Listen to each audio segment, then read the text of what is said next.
Muy buena tarde.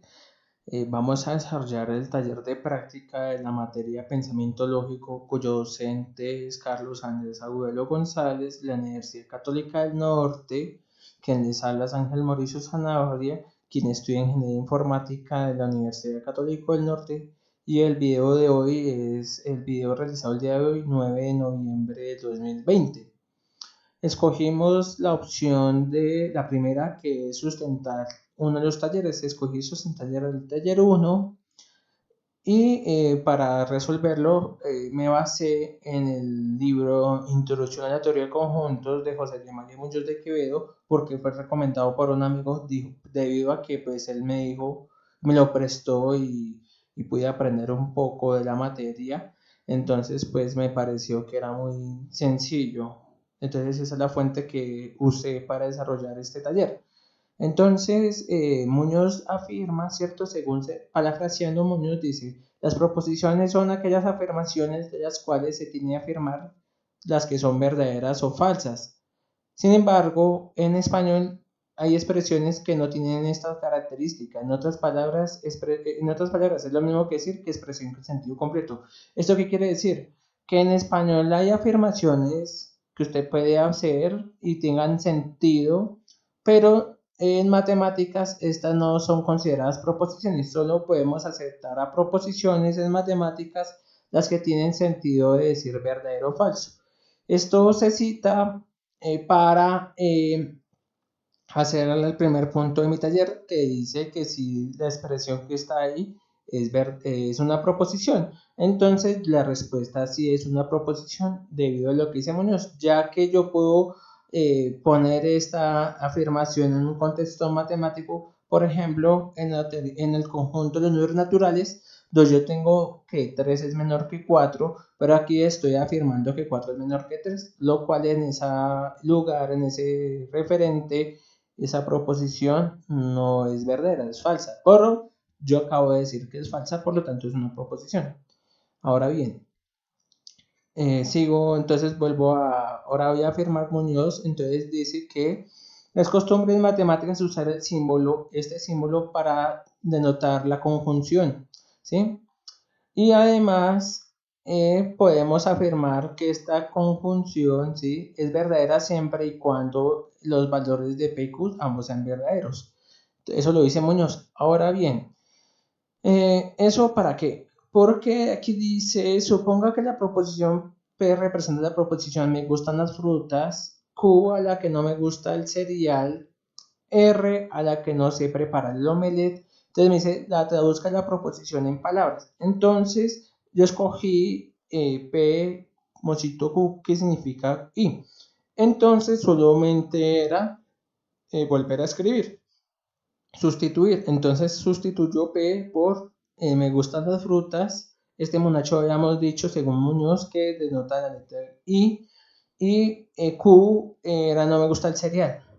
Y así pues tengo la respuesta a ese punto, que me gusta, que es nada más y nada menos que decir que me gustan las frutas, si no, no me gusta el cereal. Si no me gusta el cereal, la perra, pero bueno.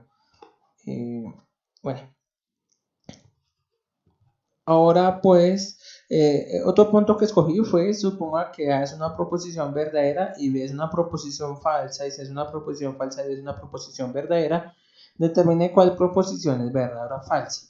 Entonces, yo escogí esta. Entonces, para desarrollar este punto, usé el libro de Muñoz, donde está la siguiente tabla, que es una tabla de verdad, donde, pues, para poder responder esta afirmación, pues ubicamos donde sea C. C es una proposición P cualquiera, entonces ponemos C y nos ubicamos donde C es falsa, es decir, están estas dos filas. Pero tengo que A, o sea, el que va a hacer el papel de Q es una proposición verdadera. Entonces no puede ser la última fila, sino tiene que ser la tercera. Y entonces dice que esta proposición P implica Q, que se dé así, o sea, C implica es una proposición verdadera. Entonces la respuesta de que era la proposición era verdadera por ese argumento. Entonces me dice, realice la siguiente tabla para realizar la siguiente proposición. Y entonces me dan esta proposición. Entonces, para desarrollar esta tabla, dice Muñoz que hay que mirar cuántas proposiciones hay, ¿sí? Entonces, en este caso hay tres proposiciones, ¿sí? Porque son tres letras. Entonces, él dice que la tabla de verdad que yo puedo construir es la tabla que tenga 2 a la n filas, en este caso n es 3, o sea, 8 filas, porque es el resultado de combinar con verdadero y falso. Entonces, si yo hago esta tabla, se tiene esto. 1, 2, 3, 4, 5, 6, 7, 8. Entonces, para hacer esta tabla, ¿qué hacemos? Entonces, cogemos las X y cogemos las 4 primeras verdaderas, después las siguientes falsas. Ahora cogemos la siguiente, cogemos la mitad verdadera falsa y así. Y la siguiente pues va a quedar verdadero, verdadero, falso, verdadero, falso. Así es como se construye una tabla de verdad. Ahora bien, pues como este monacho, que es este monacho de acá, que también significan lo mismo según algunos libros, que significan la negación, pues entonces yo armo ahora esta afirmación, esta nueva proposición, no y. Y no y, pues es aplicar la negación de la verdad. Negar la verdad implica la falsedad. Entonces aquí así sale este valor de falso. Y lo mismo, negar una falsedad, lo mismo que negar la verdad. Entonces así voy armando, pues correspondientemente, eh, cada uno pues con su negación. Ahora voy a mirar no Y o Z. Entonces, mira, recordemos lo que se vio ahí y lo que está en el libro.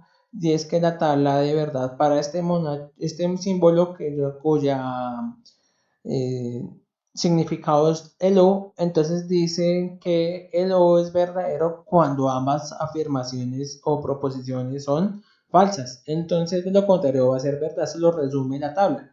Entonces yo miro cuándo es verdaderas, cuándo son falsas y en caso contrario le pongo verdad. Entonces aquí como ambas no son falsas, pongo verdad. Aquí en este caso ambas sí son falsas. Así voy armando la tabla que está aquí.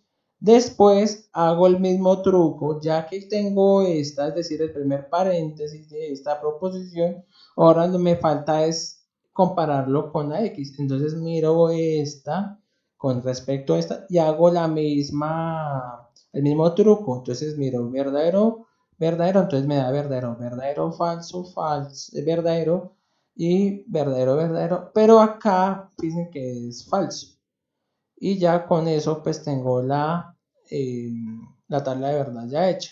Si quisiéramos más a profundidad, diríamos que esto es una contingencia, es decir, que no se puede decir solamente es un caso donde esta proposición es falsa. Y es cuando yo afirme que X es falso, una proposición es falsa, la siguiente proposición es falsa y la siguiente proposición es falsa. Entonces, digamos, al unirlas, ¿sí? Con la O, entonces me da que eso es falso. Es el único caso donde esto es falso, por tanto es una contingencia. Sí, si fueran todas verdad, entonces diríamos que serían tautología, y si fueran todas falsas, diríamos que es una contradicción. Eso es algo que ahí averigüé, entonces aprendí un poquito más de lo que estaba en el libro de Muñoz. Después, pues, escogí también el otro punto que dice, suponga que los valores posibles de Y son todas las vacas. Es decir, mi universo son todas las vacas. Y entonces dicen, sea P de Y significa café, Q de Y significa Y tiene 4 años y R de Y significa tiene manchas blancas. ¿Esto qué significa? Que si Y es una blanca, que si Y se sustituye Y aquí en P, significa que esa vaca es de color café, que esa vaca tiene 4 años y que esa vaca tiene manchas blancas. Para todas las vacas de ese conjunto, para ser así más sencillos, entonces dice, traduzca la siguiente afirmación en símbolos. Entonces, todas las vacas tienen 4 años. Entonces, la respuesta es esta. Ahora bien, ¿por qué es esta? Pues ya sabemos que la proposición Q de Y tiene Y 4 años y como Y son todas las vacas, pues están ahí. Pero no es suficiente, ¿sí? Entonces para ello uso el cuantificador, ¿sí? Que es lo que dice Muñoz. Dice, yo pongo este cuantificador para decir el cuantificador universal, es decir, para todos los elementos del conjunto se cumple esta proposición. Y tiene 4 años. Si no le coloco la proposición, Y puede ser cualquier vaca. Y yo quería pues que fueran todas las vacas las que la cumplieran. Entonces yo digo, para todas las vacas, ¿cierto? Lo que está diciendo, y para todas las vacas de acá que van a satisfacer Q de Y, es decir, todas las vacas, ¿sí? Tienen 4 patas, ¿sí? Yo quiero escoger a todas las vacas, pero Y es un representante de las vacas, no son todas. Entonces, para poder decir eso en símbolos, le pongo este símbolo, ¿sí? Que se denota el cuantificador. Y se le pone la Y porque me estoy refiriendo a ese elemento representante de todas las vacas. Y pues, como Muñoz afirmaba, existe para todo, ¿sí? Si yo quisiera para alguna vaca, entonces yo colocaba este, que es el cuantificador existencial. Y bueno, mi bibliografía, como ya había mencionado, es el libro de Muñoz, del libro del profesor José María Muñoz de la Universidad Nacional, de Teoría de Conjuntos. Y muchas gracias por escucharme. Y esa era mi sustentación de mi taller. Muchas gracias.